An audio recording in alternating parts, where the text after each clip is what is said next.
বৃষ্টি থামছেই না, চোখ রাঙাচ্ছে নতুন নিম্নচাপ। বুধ ও বৃহস্পতিবার ফের কি ভাসবে দক্ষিণবঙ্গ? শক্তি ক্ষয় করে মান্থা সরে যায় আজ থেকে রাজ্যে বৃষ্টি কমলেও আকাশ মেঘলাই থাকবে। তবে পূর্ব ও মধ্য বঙ্গোপসাগরে আজই নতুন নিম্নচাপ তৈরি হচ্ছে। এর প্রভাবে আজ ও আগামীকাল দক্ষিণবঙ্গে 2 চব্বিশ পরগনা, 2 মেদিনীপুর ও নদিয়ায় হালকা থেকে মাঝারি বৃষ্টি হবে বলে জানিয়েছে আলিপুর আবহাওয়া দপ্তরের তরফে। কোন কোন জেলায় ভারী বৃষ্টির সম্ভাবনা, বিস্তারিত জানতে অবশ্যই ভিডিওটি সম্পূর্ণ দেখবেন। এবং আপনাদের জেলার নতুন নতুন খবরগুলি সবার আগে পেতে চাইলে আমাদের ইউটিউব চ্যানেলটিকে সাবস্ক্রাইব করে পাশে থাকা বেল আইকনটিকে বাজিয়ে দেবেন এবং কমেন্টে আপনার জেলার নামটি লিখে দেবেন। বঙ্গে ফের শীতের আমেজ। দক্ষিণবঙ্গে ভোর রাতের দিকে হালকা শিরশিরানি হলেও বেলা বাড়তেই রোদ আর গুমোটো আবহাওয়া। এরই মধ্যে ফের চলতি সপ্তাহে বৃষ্টির সম্ভাবনা রয়েছে বলে জানিয়েছে আলিপুর আবহাওয়া দপ্তর। বৃষ্টির যে ফের আবহাওয়ার পরিবর্তন হবে, পাকাপাকিভাবে হাল না হলেও শীত ভালোই পড়বে। রইল সম্পূর্ণ ওয়েদার আপডেট। আবহাওয়া দপ্তর বলছে দক্ষিণবঙ্গে শীত আসতে এখনও কিছুটা দেরি আছে। এর কারণ একের পর এক নিম্নচাপ আর ঘূর্ণিঝড়। আবার দক্ষিণবঙ্গের জেলাগুলিতে বৃষ্টির পূর্বাভাস আগামীকাল থেকেই। বঙ্গোপসাগরের উপরে ফের তৈরি হয়েছে নিম্নচাপ অঞ্চল, রয়েছে ঘূর্ণিঝড়। এর কিছুটা প্রভাব বুধবার ও বৃহস্পতিবার বৃষ্টি হবে দক্ষিণবঙ্গে। বুধবার ও বৃহস্পতিবার বিক্ষিপ্তভাবে বজ্রবিদ্যুৎ সহ বৃষ্টির সম্ভাবনা রয়েছে দক্ষিণবঙ্গের কয়েকটি জেলায়। বুধবার বজ্রবিদ্যুৎ সহ বৃষ্টির সম্ভাবনা দক্ষিণ চব্বিশ পরগনা এবং পূর্ব মেদিনীপুরে। বৃহস্পতিবার হালকা থেকে মাঝারি বৃষ্টির সম্ভাবনা উত্তর ও দক্ষিণ চব্বিশ পরগনা এবং পূর্ব মেদিনীপুরে। শুক্রবার দক্ষিণ চব্বিশ পরগনা ও পূর্ব মেদিনীপুরে বৃষ্টির সম্ভাবনা সামান্য। বাকি জেলাগুলিতে মোটের ওপর সূক্ষ্ম আবহাওয়াই থাকবে। আবহাওয়া দপ্তর বলছে আপাতত 5 দিন দক্ষিণবঙ্গের জেলাগুলিতে সর্বনিম্ন তাপমাত্রা খুব একটা হেরফের হবে না।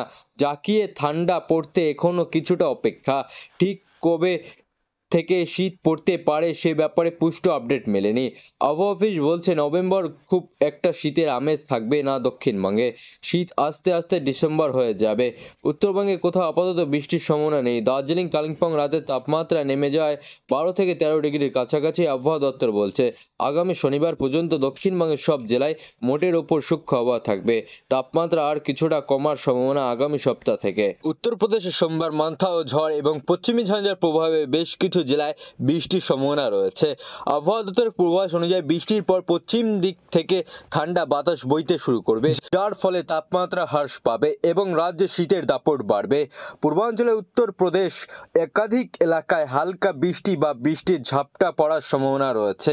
এর ফলে রবিবার শস্যের ওপর প্রভাব পড়তে পারে এবং কৃষকদের ক্ষতি হতে পারে বলে আশঙ্কা করা হয়েছে। 4 নভেম্বর থেকে হিমাচল প্রদেশ এবং উত্তরাখণ্ড পশ্চিমী ঝঞ্ঝা সক্রিয় হবে। কুল্লা, শিমলা, গান্ডিম, চাম্পা, কিনার এবং লোহনী, পিস্তি এর মতো অঞ্চলগুলিতে বৃষ্টি ও তুষারপাত শুরু হতে পারে। ঝাড়খণ্ডের উঁচু এলাকাগুলিতে 5 নভেম্বর তুষারপাতের সম্ভাবনা রয়েছে, যার জেরে তাপমাত্রা হিমাঙ্কের নিচে নেমে যেতে পারে। আবহাওয়া দপ্তর স্থায়ী বাসিন্দাদের ও পর্যটকদের সতর্ক থাকার পরামর্শ দিয়েছে, কারণ পাহাড়ি রাস্তাগুলিতে পিছল হতে পারে। রাজধানী দিল্লিতে সোমবার হালকা কুয়াশা এবং ঠান্ডা বাতাস বইতে পারে। আইএমডি জানিয়েছে সর্বোচ্চ তাপমাত্রা 30 ডিগ্রি সেলসিয়াস এবং সর্বনিম্ন তাপমাত্রা 15 ডিগ্রি সেলসিয়াসের কাছাকাছি থাকবে, যা শীতের অনুভূতি বার্তা দিচ্ছে। তবে কেন্দ্রীয় দূষণ নিয়ন্ত্রণ বোর্ড এর তথ্য অনুযায়ী দিল্লিতে বায়ু দূষণের মাত্রা এখনও খুব খারাপ অবস্থায় রয়েছে। রাজধানীতে এয়ার অ্যালার্ট ইন্ডিয়ান 400 গুলি পেরিয়ে গুরুতর শ্রেণীগতে পড়েছে।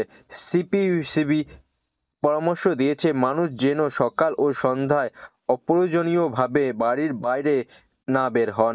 বিহারের উপর মান্থা ঝড়ের প্রভাব এখনও জারি রয়েছে। পর্যটন গোয়া, মুজফ্ফর ভাগলপুর এবং কৃষ্ণগঞ্জ সহ একাধিক জেলায় বজ্রবিদ্যুৎ সহ বৃষ্টির সতর্কতা জারি করা রয়েছে। 4 নভেম্বর থেকে তাপমাত্রা কমার এবং কুয়াশা বাড়ার পূর্বাভাস দিয়েছে আলিপুর আবহাওয়া দপ্তর।